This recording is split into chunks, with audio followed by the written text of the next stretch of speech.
주식 타짜 2. 자타공인한 자수성가 슈퍼개미 이정현 밸런스 투자 아카데미 대표. 주식 거래하는 사무실에 가면 이렇게 과자를 내놓는데 왜 그런가요? 그건 단 것이 자주 땡깁니다. 왜요? 스트레스 받으면 그런가 봅니다. 스트레스 받으면 담배나 술을 하잖아요. 그런데 장중에는 담배나 술을 못하니까 사탕과 초콜릿을 먹으면 조금 나아요. 오늘 인터뷰 요지는 아시죠? 주식 만화에 넣을 겁니다. 선물로 책을 가져왔습니다. 아, 이 책이요? 있습니다. 네 권 다 있습니다. 우와, 원래 있었군요. 솔직히 말씀드리면 인터뷰 요청 전화를 받은 날 주문해서 저랑 직원들이 모두 읽었습니다. 그건 전업 투자자 입장에서는 지루한 면도 있지만 초보자에겐 유용했을 겁니다. 재밌었습니까? 사실 그것이 문제입니다. 너무 전문적인 투자자의 얘기를 초보 투자자에게 전달하는 식으로 꾸려가고 있었어요. 전작 주식 만화 3천만 원에서 얘기했듯이 저는 돈이 생기면 전에는 부동산을 샀었고 요새는 은행에 맡겨두는 꼴입니다. 맡겨두고 끝이거든요. 바보라고요. 그래서 독자들은 주식에 신경 써보라고 제한식 독자들은 주식에 신경을 써보라는 제한식 만화입니다. 마누라가 남편이 3천만 원 주식 만화를 하는 걸 보고 주식에 손댈까봐 조마조마했었는데 주식 만화가 끝나니까 휴 하고 한숨을 쉬더라고요. 아닌 게 아니라 매수 초기에는 20%의 수익이 났던 것이 나중에 추락해서 최고 20%까지 손실이 났습니다. 선수 같았으면 선조를 했겠지만 꿋꿋이 버텼다가 조금씩 반등하기 시작했습니다. 매수하고 6개월이지만 지금은 15%의 수익을 올리고 있다가 다시 7% 손실입니다. 노후, 지금은 일부 투자란 이유는 이렇습니다. 노후 자금을 일부 투자한 이유는 이렇습니다. 3, 4년 후면 라면으로 끼니를 때울 것인가 아니면 칼질을 하면서 와인을 마실 것인가. 남편과 부인이 서로 모르게 주식 거래를 한다. 수익이거나 손실이거나 말을 하지 않고 넘어간다. 수익이 생기면 자신의 비상금이 늘어나고 손실이 생기면 상대에게 욕먹기 싫어서다. 그래서 말을 아낀다. 나한테 뭐 할 얘기 없어? 사랑해 말밖에. 인터뷰 내용이 이정현 대표의 실명으로 나가도 괜찮습니까? 그럼요. 저는 실명으로 책을 2권을 냈기 때문에 상관없습니다. 제가 엘리트 코스를 밟은 부자가 아니기 때문에 재미있는 굴곡이 있을 겁니다. 기대가 큽니다. 이 바닥에서 투자로 성공했다 하면 어느 정도 액수를 얘기하는 거죠? 운동선수 같으면 랭킹이 있으니까 가늠하기 쉽고 바둑이라면 단을 얘기하니까 알기 쉽지만 주식은 사실 잘 알 수가 없습니다. 나 100억 벌었어. 이러면 통상 보여줄 수도 없는 것이고 혹은 이걸 앞세워 무슨 일을 꾸미고 있는 사기꾼일 수도 있고요. 그래도 소문이 도는 투자자가 있을 거 아닙니까? 성공했다는 것은 공식력이 있습니다. 박영옥 주식농부 같은 분은 한 종목에 5% 이상 소유하면서 지분 공시를 몇 번 했기 때문에 대외적인 신뢰도가 있는 거죠. 아, 최소한 지분 공시한 정도는 벌었구나. 또 투자대회에서 입상을 하면 공신력 있는 투자자라고 생각합니다. 대량 보유 보고 일명 5% 지분 공시 제도 중 하나로서 특수관리자를 포함한 개인이나 법인이 상장 지분의 5% 이상을 보유하게 될 자를 그날부터 5일 이내에 보유 상황을 금융거래위원회에 거래위원회의 거래소 또는 협회에 보고해야 한다는 규정. 우리나라는 이 두 가지를 함께 한 투자자가 없는데 그 이유는 주로 5% 지분 공시가 장기 투자자들이 하고 투자대회에서 입상은 단기 투자자들이 하기 때문입니다. 그런데 저는 지분 5% 지분 공시도 했었고요. 키움 증권 투자 실전 투자 대회에서 4년 연속 수상, 또 했었기 때문에 자의반, 타의반으로 공신력 있는 투자자라고 생각합니다. 주식 투자자 중에서 여유 자금을 가지고 투자한다면 중장기 투자를 선호할 것입니다. 적은 돈으로 하루 종일 매매를 하는 사람들은 투자대회의 우승자를 선호할 것입니다. 어떻게 이 바닥에 들어오셨는지 과거 얘기 좀 해볼까요? 저는 26세에 공군에 입대해서 28세에 결혼을 했어요. 병장 제대하기 전이에요. 28세에 결혼? 그것도 공군 병장? 뭐가 급해서? 저희 집은 불교 집안이고 아내도 불교 집안이었는데 불교에서 9수가 불길하다고 29세 2월에 제대하고 결혼한다니까 안 된다고 하더라고요. 그래서 28세에 결혼을 못하면 29세에 한 해 꼬박 넘겨야 하는데 그러고 싶지는 않았던 거죠. 공군병장 말년 휴가 겸 처가댁 친척들과 상견례를 했습니다. 그 자리에서 참석한 친척 아저씨께 술을 권하면서 그래 어느 회사 다니나 저 군인인데요. 장경가복은 대위, 중위, 병장입니다. 뭐 월급은 12,000원입니다. 사돈댁이 부자인가 보다.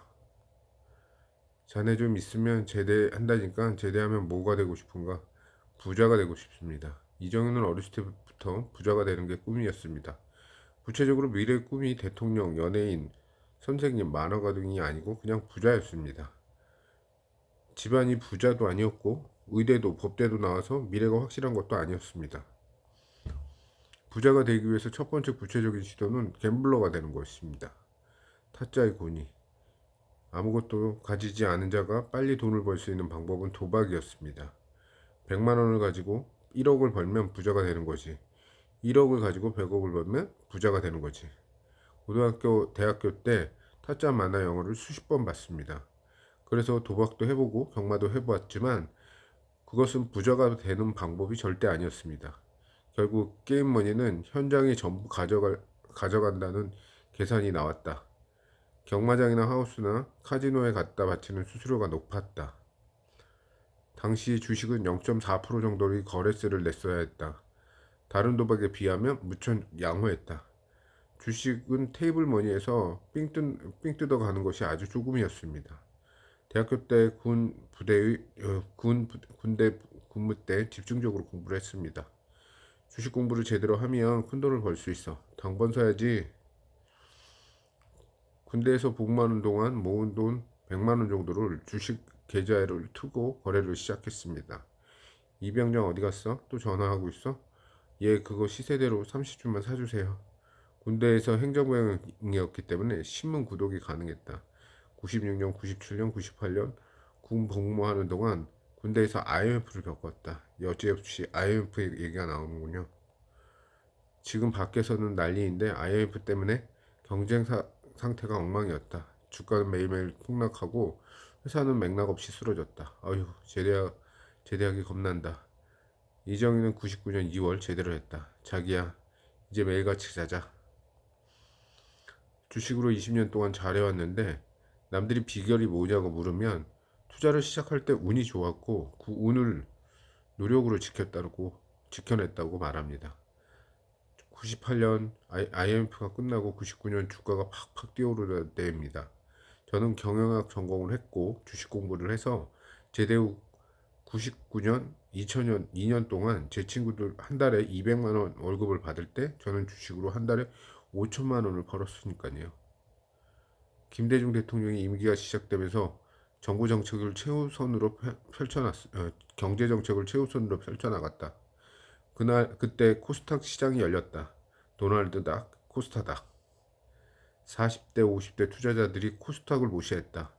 젊은이는 500만 원, 1000만 원 가지고 10억, 20억이 벌었대. 도박하는 거야? 얼마나 가겠어? 벤처 열풍이 불었다. 나이든 투자자들은 벤처를 쳐다보지도 않았다. 그런데 벤처 투자 종목에서 수익이 많이 생겼다. 이제는 나이든 투자자들이 인정하지 않을 수가 없었다. 우리를 하늘같이 보던 젊은이들이 한참 위에 울고 있네. 아이고, 1990년, 99년, 2000년 장은 30배 수익, 50배 수익도 나왔으니까 요즘 2배 먹었네 하는 정도는 크게 안 느껴졌습니다. 2017년 한 해 상승률이 제일 높은 건 신라젠인데 1월 1일 시작부터 12월 말까지 8배 정도가 올랐습니다. 장중의 적점에서 고점까지 15배가 올랐습니다. 피터 린치가 말하는 댐버거, 즉 10배짜리 종목이 우리나라에서 많이 나오지는 않거든요. 2017년에도 10배짜리 종목은 없었고 2018년에도 없었습니다. 올해는 어떻게 될지 두고 봐야겠죠. 1999년, 2000년도에 얼마나 수익이 있었죠? 수십억 벌었는데 지금은 따지면 한 100억 정도 번 거죠. 서울에서 살다가 아버지 사업 부지는 지방으로 이사 가서 살게 됐어요. 거기서 군대도 갔고 결혼도 했죠. 와이프한테 결혼 반지를 사줬어요? 그럴 리가요. 세상에 불알도 쪽인 남자한테 시집온 부인이 대단하시네요. 와이프가 그러더라고요. 그때 벤처 붐이 일어났을 때 자기는 나를 벤처 기업으로 생각하고 결혼했다고 합니다. 하하. 투자를 제대로 하셨네요. 저랑 결혼하면 억울하지 않고 소득부지 않을 것 않고 살 것 같았답니다. 성공한이 있으셔서. 내 마누라는 결혼 전에 내 뒷조사를 다 했어요. 만화 친구들한테도 허영만이 어떤 사람이라는지 대본소 가서는 허영만 만화를 잘 팔리느냐 등 그런 분이 주식을 해야 합니다. 딱히 부자가 되고 싶은 이유가 있었어요? 아주 가난한 집안은 아니었지만 그렇다고 해도 하고 싶은 걸 다 할 수 있는 집안은 아니었습니다. 부자가 되고 싶었던 이유는 내가 하고 싶은 걸 하고 싶어서였습니다. 어려서 태권도, 피아노, 수영을 하는 또래의 아이들은 무척 부러웠습니다. 커서는 부모 덕에 해외 유학 가는 아이들이 부러웠고요. 이제는 여유가 있으니까 그때 못한 취미를 하고 있습니다. 아이스하키, 테니스, 보드도 정식으로 배웠고 경희대학교 와인 석사 과정을 이수했습니다. 제가 20대 후반 결혼 생활을 지방의 작은 13평짜리 전셋집에서 시작해서 주식을 시작한 지 2년 만에 강남의 30평대 아파트로 이사했지요. 그때를 생각하면 지금도 너무 기분이 좋네요. 3, 4년 동안 돈 버는 재미가 너무 좋았습니다. 그런데 돈 버는 재미도 시들해졌죠. 장이 예전 같지 않아서 많이 벌지 못했던 것도 원인입니다. 부자가 아니어서 못했던 것 중 하나를 하기로 했습니다. 해외 유학. 돈을 버는 일을 멈추고 2002년 캐나다로 유학을 갔습니다. 돈을 너무 쉽게 벌어서 거만했던 겁니다. 돈 그거 아무 때나 또 벌면 되지 뭐 그런 거. 그 나이에 큰 돈을 벌면 다 그렇게 될 겁니다. 캐나다에서 2년을 보내다 2004년 귀국했습니다. 공부는 계속하지 못하고 돌아왔지만 소득은 있었습니다. 세 식구가 네 식구가 됐으니까요. 저는 항상 미치고는 못 삽니다. 귀국해서 고민을 했습니다. 주식 투자 기술은 있고 돈도 있으니까 전업 투자자로 살까? 아직 젊으니까 제도권으로 들어갈까? 제도권으로 들어가면 뭐가 달라지죠? 40대, 50대 될 때까지 제도권 투자회사에서 펀드 매니저로 성공해서 직원을 두고 사장을 하고 이러는 거죠. 다른 사람들이 우리 아이들에게 아빠 직업이 뭐냐고 물을 때 주식 투자해요 하는 것보다 뭐뭐 회사 사장이에요 라고 하는 것이 더 낫다. 그 당시 생각했던 거죠. 타이틀이 필요성이네요. 학교에서 내 아빠 뭐 하셔? 우리 아빠 주식 투자자야. 100억 벌었어. 아이들은 100억의 규모를 알 리가 없고 그걸 아파트 몇 채 살 수 있어? 몰라. 학부모 모임이나 아파트 모임에서 이런 얘기가 나올 뻔했습니다. 집에서 컴퓨터 앞에서 앉아 주식한데 어머 출근 안 하셔. 부인이 힘들겠다. 이런 이런 문제들이 시간이 지나면서 해결되는 문제라고 무시할 수 있지만 우선 가족에게 당당하고 싶었습니다. 그래서 내가 경영학과 출신이니까 세무사 공부를 하자. 그 세무사 자격증을 따서 세무사 사격 사무실을 내고 세무사 일을 했습니다. 신림동에서 세무사 공부를 열심히 할 때 같이 공부하던 후배들은 고개를 갸우뚱했습니다. 형은 주식해서 돈을 많이 벌었다면서 이 공부를 왜 해? 곧 세무사 자격증을 따서 세무사 사무실을 내고 세무사 일을 했습니다. 신림동에서 세무사 공부를 열심히 할 때 같이 공부하던 후배들은 고개를 갸우뚱했습니다. 형은 주식해서 돈을 많이 벌었다면서 왜 이 공부를 왜 해? 다 까먹었어요? 세무사가 돼서 열심히 해봐야 1년에 1억 버는 거 돈 많은 사람이 왜 고생하느냐고 당연한 질문이었습니다. 사실 의도한 바가 있었습니다. 세무사 사무실 내에 방에서 주식 투자를 하고 싶었습니다. 남들이 보기에는 세무 업무가 주업이고 주식 투자는 부업이었습니다. 그러나 내 주업은 주식이었습니다. 3시에 장이 끝나면 테니스 치러 가서 수영하고 이런 생활을 한 10년간 계속했습니다. 대체로 경제적으로 무난하게 왔네요. 그런데 가끔은 불안합니다. 이런 거 있잖아요. 어렸을 때 놀지 않은 사람은 언젠가는 놀게 되었다. 총량불변의 법칙 이런 거. 언젠가는 놀고 언젠가는 술 마시고 언젠가는 방황하고 할 것은 꼭 다 한다는 이거죠. 그렇게 따지면 저는 총량의 운이 좋았어요. 그래서 가끔 걱정이 됩니다. 한 번에 깨질 수 있다는 거. 이정현 대표가 존경하는 외국인 투자자는 제시 리버모어다. 추세 매매의 창시자이며 지금도 성공한 투자자들에게는 전설의 투자자로 꼽히지만 리버모어는 3번을 파산했고 마지막에는 권총으로 생을 마감했다. 저는 제시 리버모어의 추세 매매에서 수익을 만들었다면 제시 리버모어의 인생에서 제 투자의 위험을 보고 배웠습니다. 수익도 중요하지만 위험 관리도 매우 중요하다는 사실을요. 가끔 강의를 나갈 때를 보면 주식 투자를 너무 쉽게 생각하는 사람들이 정말 많습니다. 여윳돈 10억이라면 1000만원, 1억은 부담 없이 할 수 있어. 허나 재산이 5억인데 5억을 통째로 들고 와서 쉽게 하면 안 됩니다. 쾅 죽느냐 사느냐 뒤에 가족이 있습니다. 아빠 죽으려거든 혼자 죽어. 그 돈은 4분의 1씩 나누자. 내가 아는 전문 투자자들이 둘이 있는데 한 사람은 7억, 한 사람은 3억 매매를 한대요. 수익이 넘치는 그대를 보면 7억 그대로 두면 7억이 8억, 9억이 될 텐데 그 X만 유지하고 넘치는 것은 빼낸대요. 그렇게 유지해야 구멍이 생기더라도 크게 생기지 않는다. 내가 꾸려가는 가장 좋은 규모가 이 정도다. 라고 말하던 게 맞는 얘기인가요? 그런 투자 스타일이나 위험도에 따라서는 완전히 답이 달라집니다.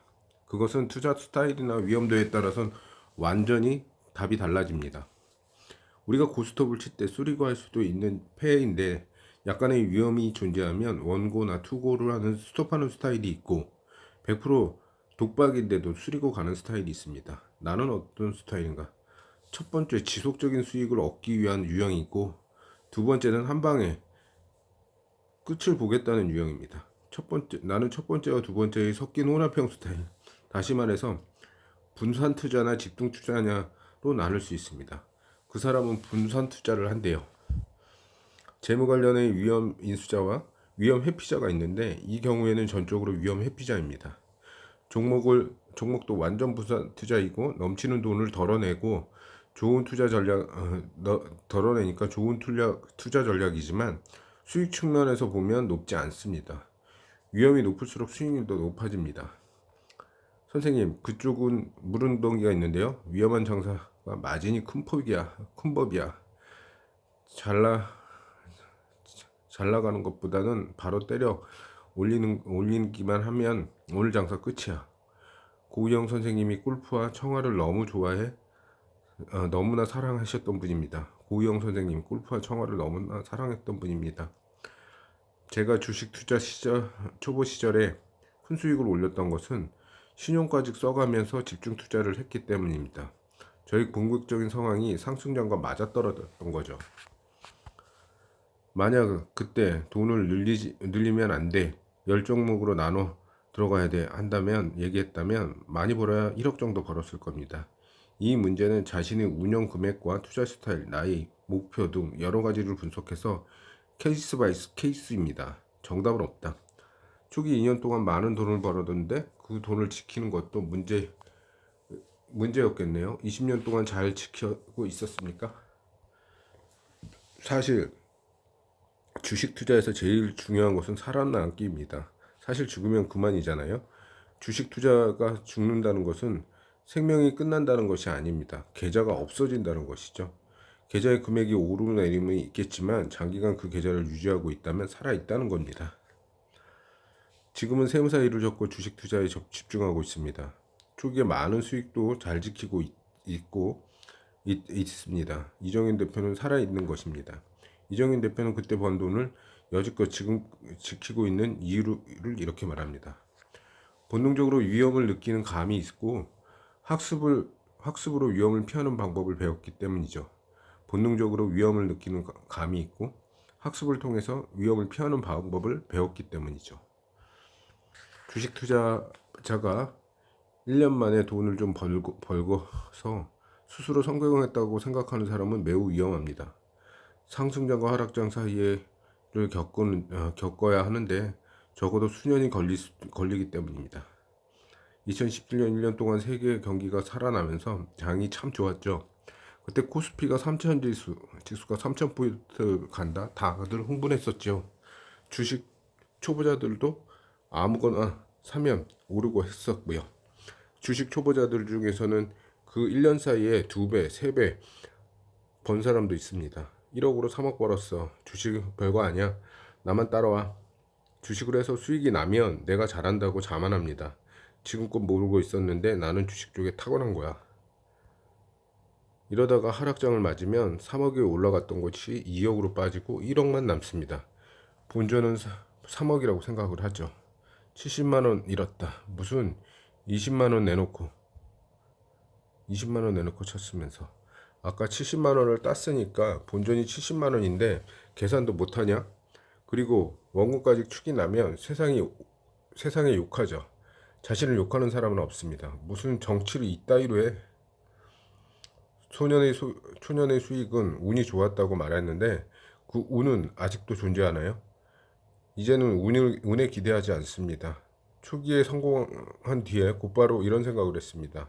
공부를 열심히 해서 번 돈을 지켜야지. 원칙을 세우기 위해서 차트를 공부하고 서적을 많이 읽었습니다. 상승장이 크면 하락장도 온다. 그때 어떻게 할 것인가? 2000년 밀리니엄 파동, 노무현 전 대통령의 탄핵 위기, 2008년 세계 금융 위기, 주식이 언제든지 반토막 날 수 있는 위기가 여럿이 있었지만 잘 버텨왔습니다. 이 대표가 몇 퍼센트 정도의 수익률을 생각하시죠? 목표 수익률이 상당히 낮아졌습니다. 제 경험상 수익률은 투자 금액에 따라서 달라지는 것 같아요. 100만원짜리 계좌가 있다면 한 달에 2배 수익은 아닐지라도 40% 정도 수익을 올릴 수 있습니다. 굉장히 100만원으로 상장 주식 2000 종목이 어느 종목도 살 수 있습니다. 관리 종목도 살 수 있고요. 스펙 종목도 살 수 있어요. 빠른 시간에 팔 수 있죠. 제약 조건이 거의 없습니다. 굉장히 많은 기회가 있거든요.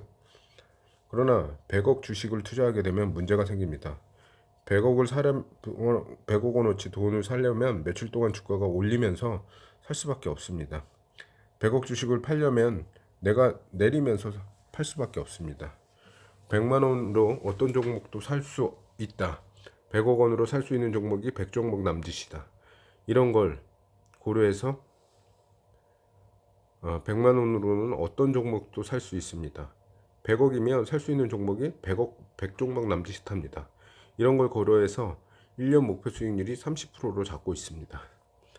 목표 수익률이니까요. 달성 못할 때도 있고 넘칠 때도 있는 거죠. 목표 수익률을 10%로 잡으면 주식 투자를 안 하죠.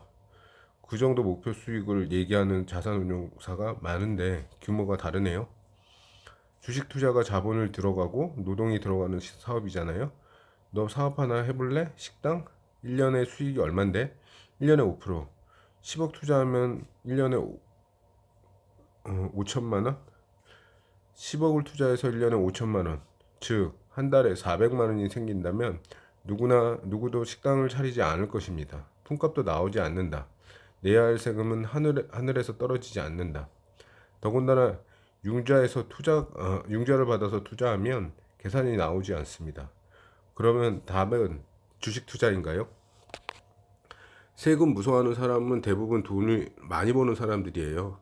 그런 점에서 주식 거래의 이익은 원칙적으로 세금이 없다는 것, 주식 투자의 정말 큰 매력입니다. 세금은 누진 적용되니까요. 수익이 많을수록 더 많아집니다. 많이 버니까 많이 내야지. 그런 말 하지만 수익의 50%가 세금이야. 상속 증여는 100억 상속하면 50%의 최고 세율이 적용됩니다. 돈 준 지 얼마 됐다고. 앞지 돈 좀 할지 세금 내면 얼마 안 남아. 우리나라는 세금이 센 나라예요. 특히 가업을 승계하려도 세금 낼 돈이 없어서 가업을 포기한다니까요. 선생님은 세금 문제 어떻습니까? 완전히 노출되죠. 속살이 보여요. 캐나다에 여행 갔을 때 어느 건축업자가 말했습니다. 난 1년에 주택을 딱 2채만 짓습니다. 더 벌어봐야 세금으로 다 나가는데 힘들게 일 많이 할 필요가 없죠. 물론입니다. 책은 2권을 내셨다고요? 종목을 고르는 것과 관련이 있습니까? 물론입니다. 주식 투자의 핵심이 종목을 고르는 일이니까요. 수표개미 왕초보 주식 수업과 삼박자 투자법이 냈습니다. 삼박자 투자법, 투자 방식은 크게 3가지로 구분됩니다. 가격이, 가치 분석, 차트 분석, 재료 분석. 가격이 가치를 따른다는 것이 불변의 절대 진리. 가치가 숫자로 나타나면 재무제표만 보면 충분해. 과거 주가가 미래 주가를 예측할 수 없다고? 추세 매매를 무기로 수많은 투자자들이 세계적인 투자자가 되었지. 재료를 분석하면서 앞으로 나올 공시나 기사 등을 예상하면서 선침에 들어가는 스케줄 매매가 최고지. 재료 분석, 가치 분석, 차트 분석, 재료 분석. 이렇게 3가지를 동시에 분석해서 종목을 찾습니다. 한 가지도 복잡한데 3가지? 난 하여간 이런 분석에 약해.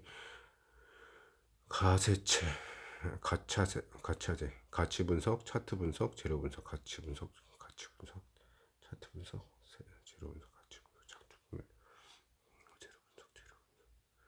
만약 하나만 분석했을 때 문제점을 생각해 보죠. 예를 들어 재료를 분석만 해서 저평가 우량주를 골랐다면 저평가 상태니까 단기간에 주가가 크게 빠지는 일은 없겠죠. 그런데 이 주식이 저평가 상태로 계속 머물러 있는 가는 문제가 있습니다. 수년 동안 말이죠. 그러다가 우량주가 불량주로 바뀔 수도 있는 거죠. 나 혼자 열심히 찾아 저평가 우량주를 시장에서 아주 오랫동안 알아주지 않을 수 있는 큰 위험이 도사리고 있다는 겁니다. 내가 그 대표적인 저평가주 땡땡은행을 사서 한참 가지고 있었다. 이거 사서 저평가주인데 분명히 뜹니다. 고마워. 그런데 3년을 갖고 있어도 주가는 꼼짝하지 않았다. 계속 12,000원이야. 왜 이럴까? 이해가 안 돼요. 그냥 묻혀 있는 거죠. 관심이 없는 거예요. 그 종목이 움직이려면 핫한 재료가 나오든지 차트가 이쁘게 나와서 여러 사람이 좋아해야 됩니다. 이 대표는 삼박자 기법을 충족시키는 종목을 고른다. 가문 좋고 이쁘고 착하고. 주식 투자는 앞으로 오를 종목을 미리 사야 성공하는 건데 과연 주가는 왜 오르냐? 근본적으로 생각하는 거죠. 가치가 저평가되었다고 오르는 것이 아니라 사람들이 매수 주문을 넣어서 오르는 겁니다. 매수 이유도 여러 가지입니다. 차트가 너무 이쁘다. 증권사 리포트가 그막히다. 재무제표를 보니까 딱 감이 왔다. 이 대표가 이 3가지를 한꺼번에 본다? 어느 각도로 봐도 다 좋은 것을 택한다. 재료 분석, 차트 분석, 재무 분석, 차트 분석, 재무제표 분석, 차트 분석, 재료 분석, 수급 분석, 다양한 분석을 한 투자자들이 각각 매수 주문에 넣을 거야. 그러면 주가가 뛴다. 주가에 영향을 미칠 수 있는 모든 부분을 종합적으로 고려해서 투자 종목을 선정하는 것이 저희 투자 방법입니다. 이 대표는 계속 잘 나갔습니까? 중간에 위기가 없었나요? 위기가 왜 없었겠습니까? 1999년, 2000년 IMF 영향이었는데 잘하고 있었고 돈 욕심이 줄이고 유학을 갔을 때 투자금을 줄였으니까 잘 넘겼겠죠. 귀국해서 세무사 공부를 할 때 투자를 안 했고 세무사 합격하고 2007년부터 다시 주식을 본격적으로 하고 있을 때는 2008년 1년 동안 금리 위기를 겪었습니다. 그때 계좌가 반토막 났습니다. 매일같이 떨어지는 주가를 보면서 극도로 긴장하니까 두 가지 의식이 공존했습니다. 하나는 어떻게 살아남을까 하는 보호 본능이고, 또 하나는 될 대로 되라 하는 파괴 본능이었습니다. 그때 보호 본능이 파괴 본능을 앞섰습니다. 하지만 어차피 난 아무것도 없어 무일푼을 시작했고, 지금은 세무사 자격증도 있고 가진 돈도 있어. 초심을 가지고 더 열심히 집중하자. 이러다 다 날릴 수도 있겠다. 보호 본능 파괴 본능. 보호 본능 파괴 본능. 2년 동안 열심히 세무사를 일하면서 주식 투자를 대응했습니다. 2000포인트, 1500포인트, 1300포인트 계속 내려간다. 2008년 10월 말 마지막 날 폭락 음봉이 바닥을 찍었습니다. 그 이전의 차트를 검토해 봤습니다. IMF 때가 1000포인트여서 270%까지 내려갔으니까 거의 3분의 1 수준이었습니다. 지금은 2000포인트니까 3분의 1이면 700포인트 정도 내려갔던 것이죠. 그런데 IMF 때 아시아권과 한국의 위기였다. 지금은 글로벌 금융 위기는 미국에서 생긴 거다. 미국은 세계 최강국이니까 분명 자구책이 나올 것이라고 확신했습니다.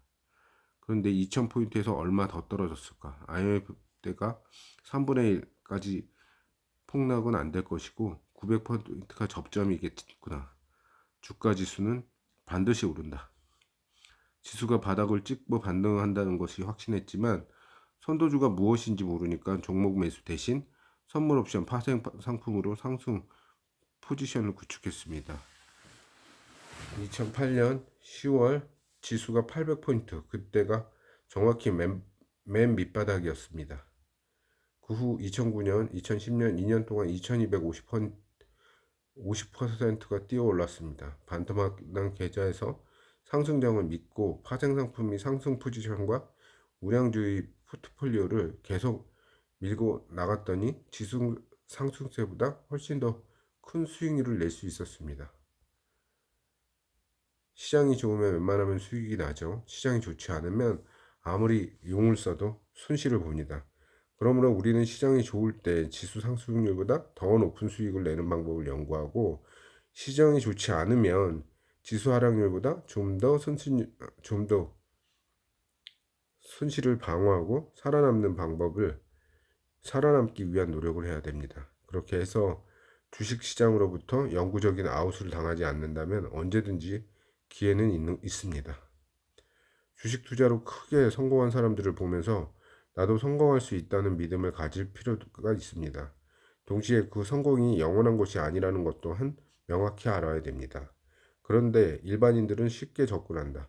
종목에 투자하고 난 뒤 여행하고 골프 치고 돈 벌고 나도 해보자. 인류대학을 들어가려면 5년에서 6년 정도 공부를 열심히 해야 되는데, 주식 투자에 일생을 걸겠다면서 대학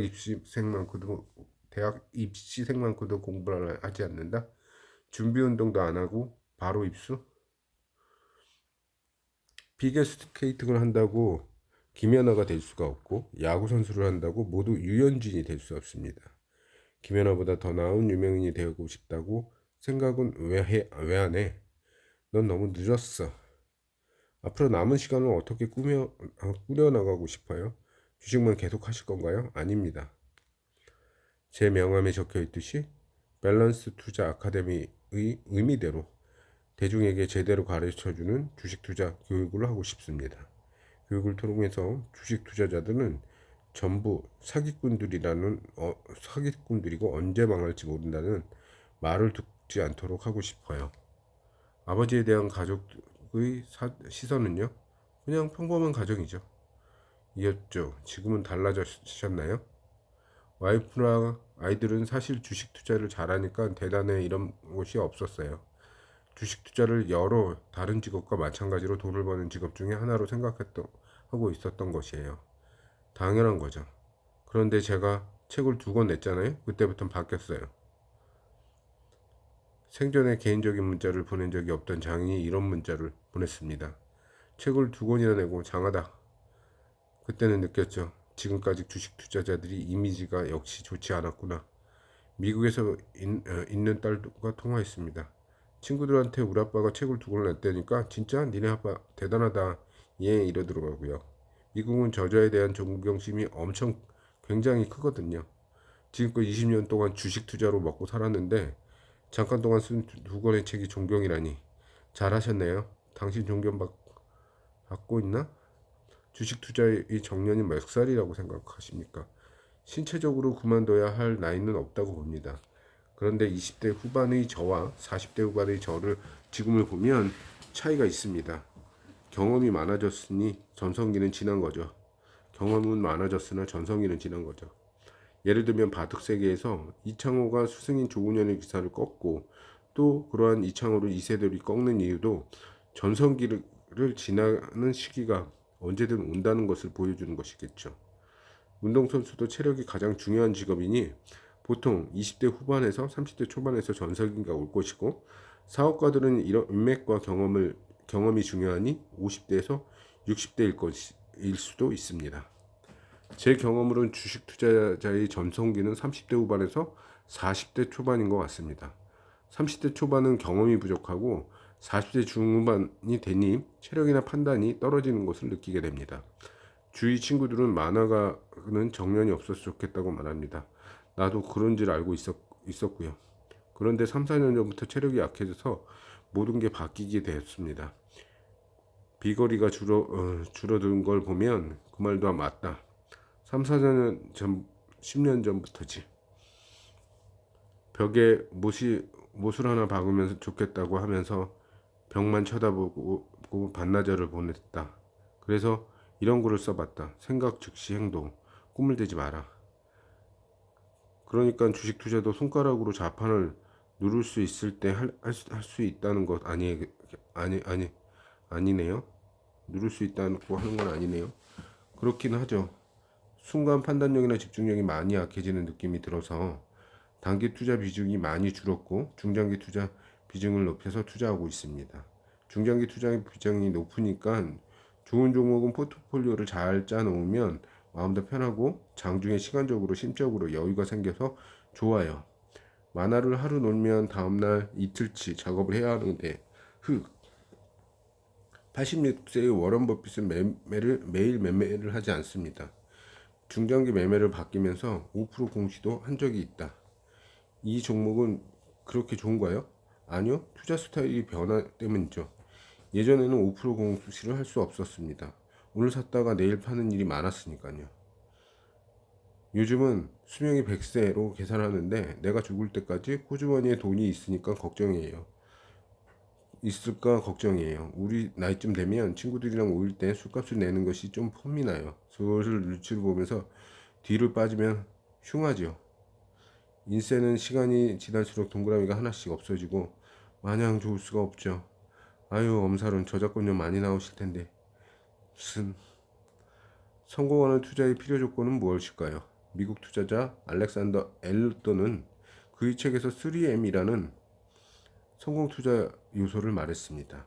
메서드 머니 마인드, 메서드 머니 마인드. 즉 주식 기법, 자금 관리, 심리 관리. 일반 주식 투자자들은 기법이 전부인 줄 알고 고수를 찾아다니지만 자금 관리와 심리 관리 역시 기법만큼 중요합니다. 심리 관리는 상승장과 하락장에서 탐욕과 공포를 다스리는 능력이고 자금 관리는 투자의 비중을 조절해서 시장에서 살아남는 능력입니다. 저는 3M의 영감을 받아서 8T라는 주식 투자 성공 법칙을 만들었습니다. 하나는 원타입, 당신의 투자 유형을 알아봐라. 공격적인 성향 정도, 지식이나 경험 등에 따라서 주식 투자 전략이 달라진다. 텀, 당신의 투자 기간을 결정하라. 장기 투자할 것인지 단기 투자할 것인지 먼저 결정하는 것이 중요합니다. 단기 투자는 탄력이 있는 종목을 골라야 하고 장기 투자는 저평가된 우량주를 골라야 합니다. 3. 트레이딩, 매매 개념을 이해해라. 투자와 투기 사이의 매매 개념을 이해해야 합니다. 가치는 거의 변동하지 않더라도 단기간에 가격이 급등하는 경우가 흔히 있는데 단기간에 주가가 변동이 수익을 내려거든 매매 개념으로 접근해야 하기 때문입니다.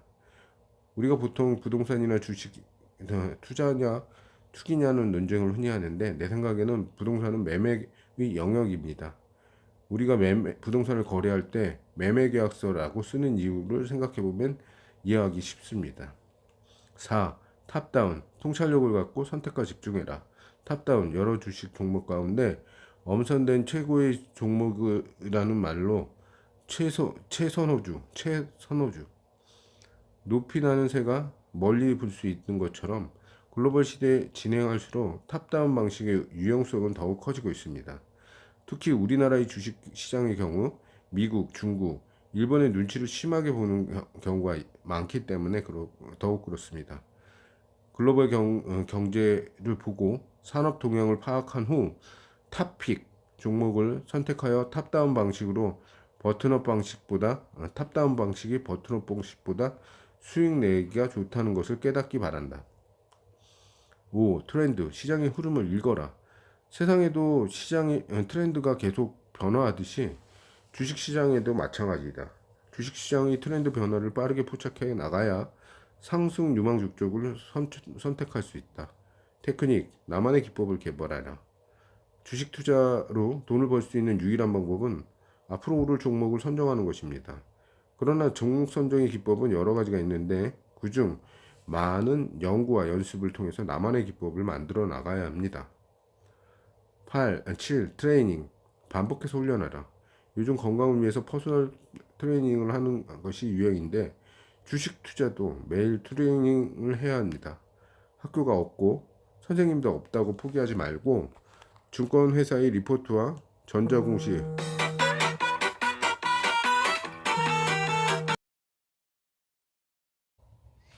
7. 트레이닝.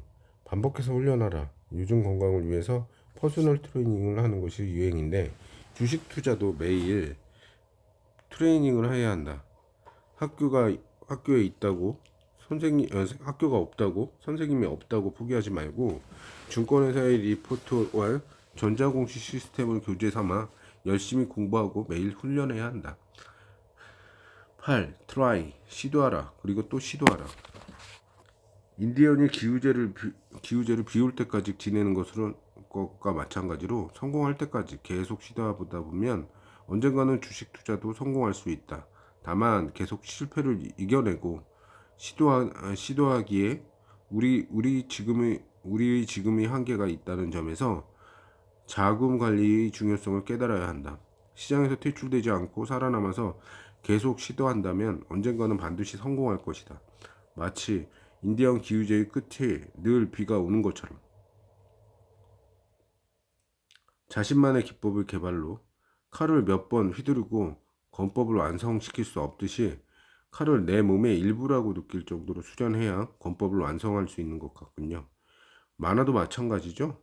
수없이 밤을 새면서 그려야 자기 그림을 만들어지지 않습니까? 성공하기 위한 방법 중 오를 만한 종목 선정을 잘해야 중요하죠. 그렇다면 이 대표님이 종목 선정의 방법을 말해 주십시오. 성공 투자의 단계를 8단계로 설명했듯이 성공 투자의 기법도 8단계로 성공하겠습니다. 1. 삼박자 투자법. 맛있는 식당을 선정할 때는 여러 가지 기준이 있을 것입니다. 맛을 중요하게 생각할 수도 있고 가격과 서비스 등을 중요하게 생각할 수도 있습니다. 맛도 좋고 가격도 싸고 서비스가 훌륭하면 그야말로 모두가 좋아하는 맛집이 될 수 있죠.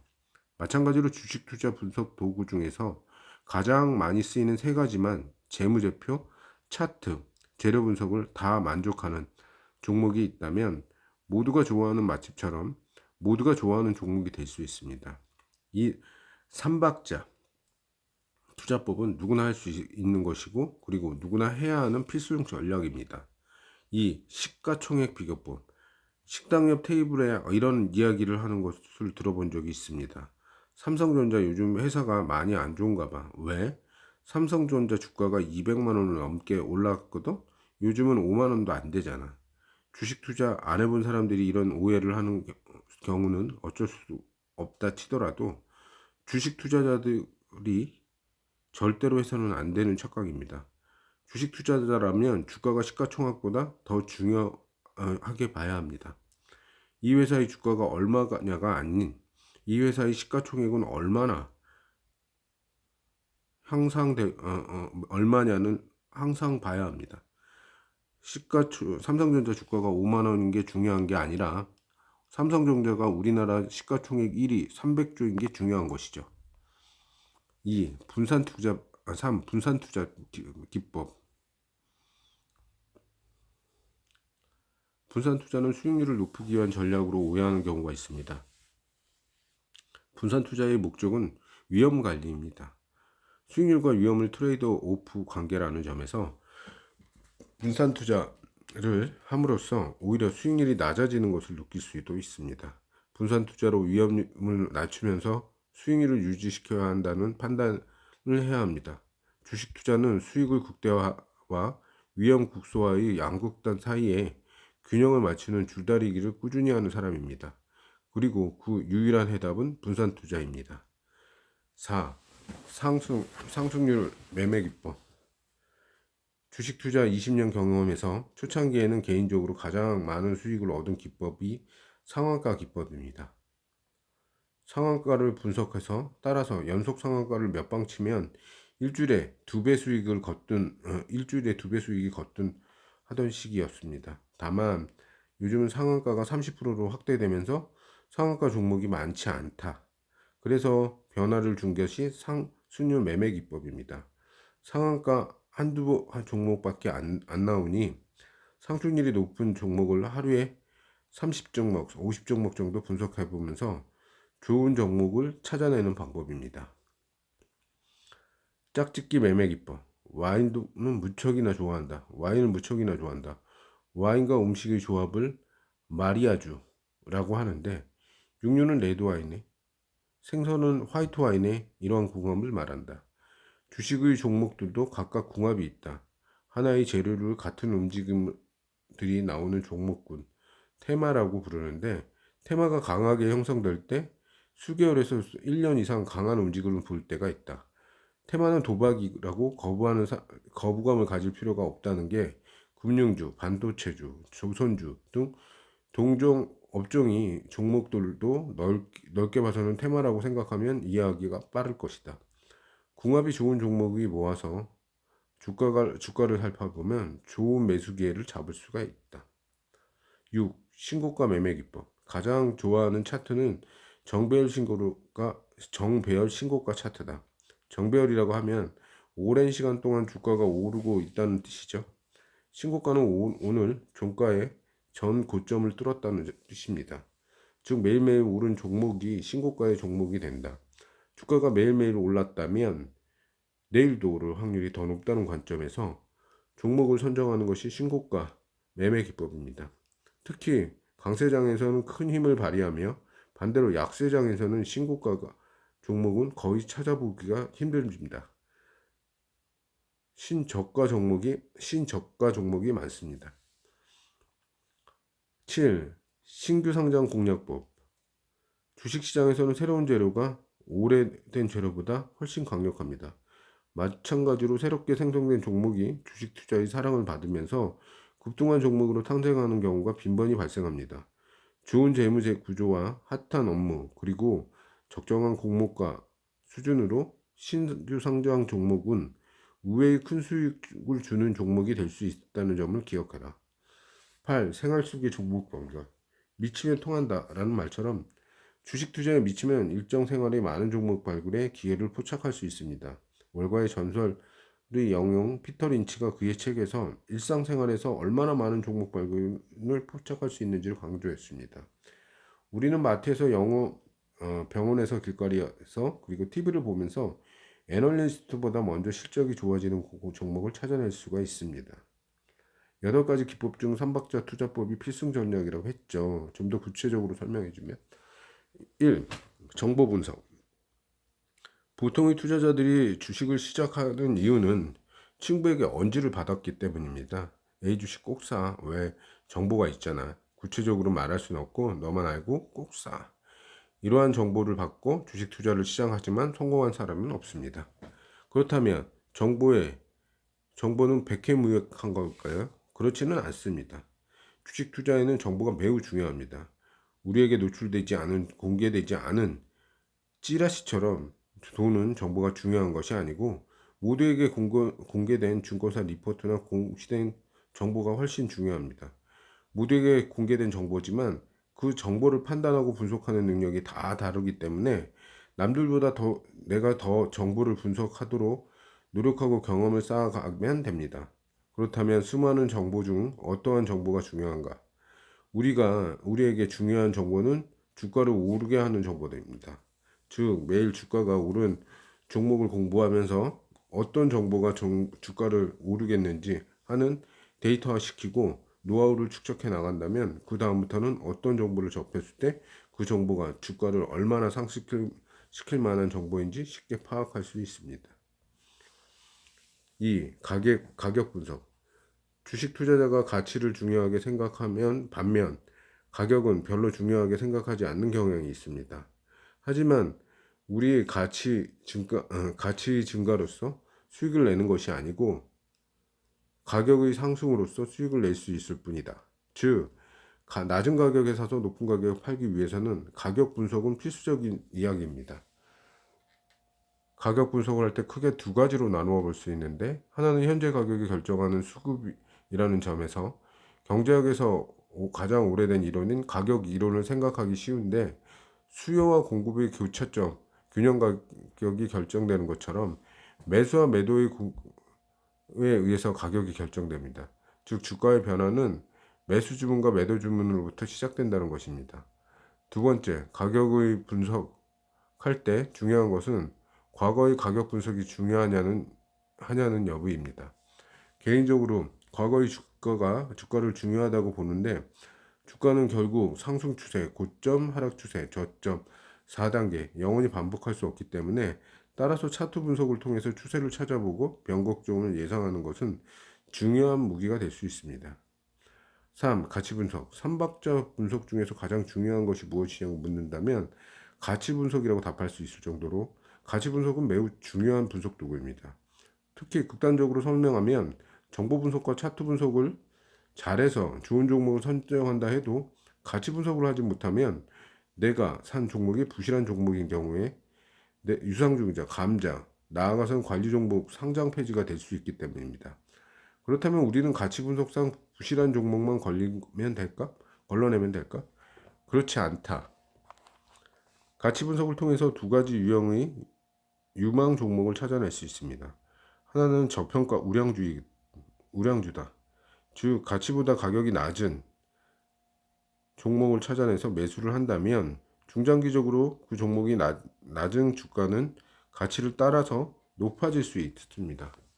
또 다른 하나는 매 분기 또는 매년 가치가 증가하는 성장주라고 할 수 있습니다. 성장주는 언제 가치가 꺾일지는 모르지만 성장이 꺾이기 전에는 성장과 함께 주가도 매년 상승합니다. 따라서 성장주를 잘 찾아내서 중장기 투자를 한다면 피터 린치가 말하는 10배 상승 종목 템버거를 찾아낼 수 있을 것입니다. 마지막으로 주식 투자자들에게 들려주고 싶은 말이 있다면 1. 주식 투자자의 자질. 주식 투자자로서 성공에 필요한 자질이 있을까라는 생각을 많이 해봤습니다. 내가 생각하는 8가지 자질은 창의력, 기억력, 통찰력, 분석력, 결단력, 자제력, 호기심, 성실성입니다. 이 중에서 앞에 6가지는 타고난 능력이기 때문에 마음을 바꾼다고 쉽게 능력치가 올라가진 않습니다. 예를 들어서 오늘부터 창의적으로 일해야지, 오늘부터 기억력을 높여서 잘 기억해야지 한다고 창의력이나 기억력은 갑자기 좋을 리가 없죠. 하지만 호기심과 성실성은 그렇지 않습니다. 주식 투자와 관련된 여러 가지를 공부할 때 궁금증과 호기심을 갖게 하면 더 재미있게 공부를 해나갈 수 있을 것입니다. 또한 열심히 공부해야 하겠다는 결심을 하고 성실히 하루하루 성취해 나간다면 성공 투자의 길이 가까워질 것입니다. 2. 주식 투자자의 심리. 분석을 아무리 잘하고 매매 기법이 아무리 좋아도 심리 관리에 실패하면 좋은 성과를 거둘 수가 없습니다. 주식 투자를 20년 하면서 가장 좋아하는 문장이 세 가지가 있습니다.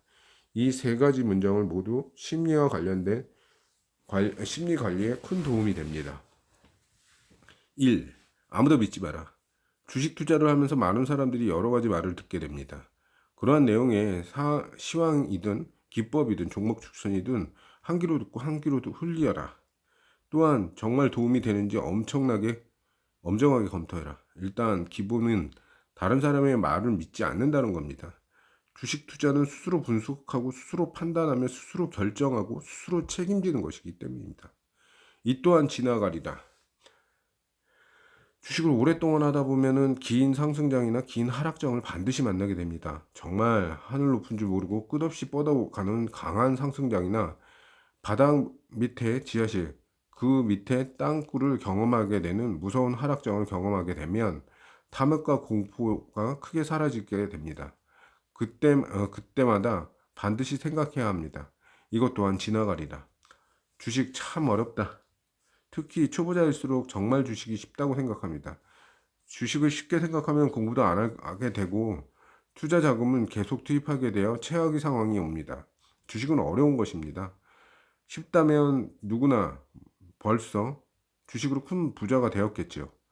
주변을 보면 주식으로 돈 번 사람보다는 돈을 잃었다는 사람들이 훨씬 많습니다.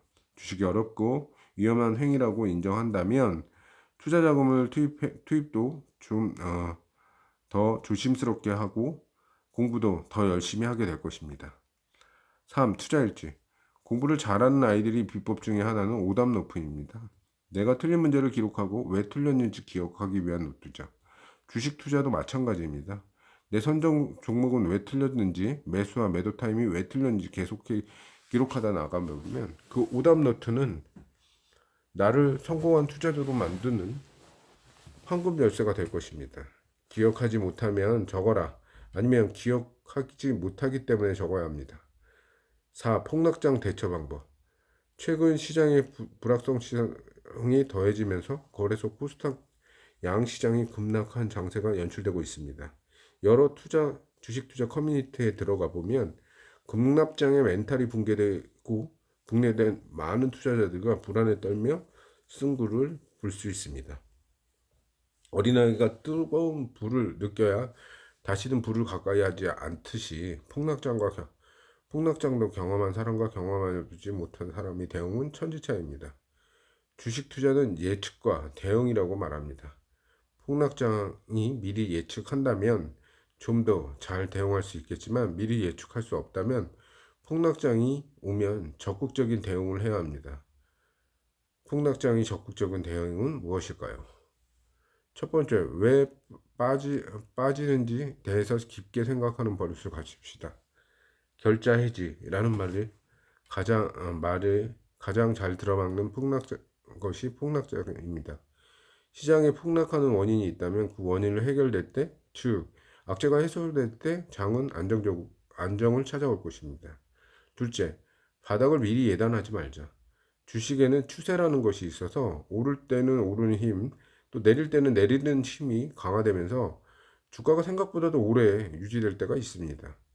우리가 바닥이라고 생각하는 지점이 추락의 시작점이 될 수도 있으니 쉽게 바닥을 예단하지 말자. 바닥 밑에서 지하실 안에는 땅굴이 있을 수도 있으니까. 셋째, 경험을 했다면 기억하고 경험을 하지 못했다면 찾아봐야 합니다. 과거 폭락장의 주가의 움직임을 말입니다. 과거 지수가 반토막 이상 났던 폭락장을 꼽으라면 1997년에서 1998년 IMF, 2000년 밀리니엄 파동, 2003년 미국발 금융위기이다. 폭락장의 차트에서 찾아보면 생각보다 많이 빠질 수 있다는 것, 그리고 모든 희망이 사라질 때까지 모든 희망이 사라질 때쯤 반등은 반드시 시작된다는 것 등 폭락장의 기본 원리를 깨우쳐야 한다. 넷째, 모를 때는 손빼라는 바둑경원처럼 손절 또한 추가 접점 매수에 대한 판단이 없다면, 특히 심리적인 부분에 이겨내기 힘들다면 당분간 아무것도 하지 않는 것이 좋은 전략입니다. 즉 매매를 쉬고 보유 종목을 계속 보유한 채 시장의 상승 신호를 기다리는 것입니다. 물론 이때도 시장이 계속 괜찮에 관찰해 나가는 것은 물론이죠. 5. 주식 투자의 동기부여. 어떤 일을 달성한 사람들은 최선을 다한 사람이고, 다한 사람은 그 일의 성취에 대해서 동기부여를 가지고 있는 사람들이다. 나는 왜 주식 투자를 하는가? 라는 질문을 자주 하며 해답을 찾는 것이 좋다. 나의 경우는 해야 하는 일, 하고 싶은 일, 잘하는 일, 주식 투자로 접근했다. 보통 해야 하는 일은 직업을 말한다. 그래서 내가 하고 싶은 일을 직업으로 삼는다면 가장 행복한 직업이 선택될 수 있다. 또 다른 직업의 선택의 기준은 잘하는 것이다.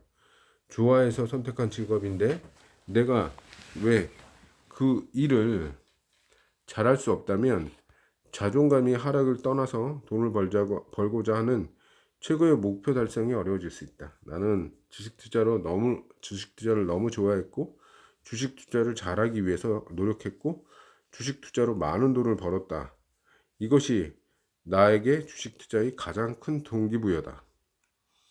지금까지 장시간 인터뷰 고맙습니다. 건강하십시오. 가끔 말친구가 필요하면 연락 주세요. 나는 와인이나 소주나 가리지 않습니다. 연락 드리겠습니다.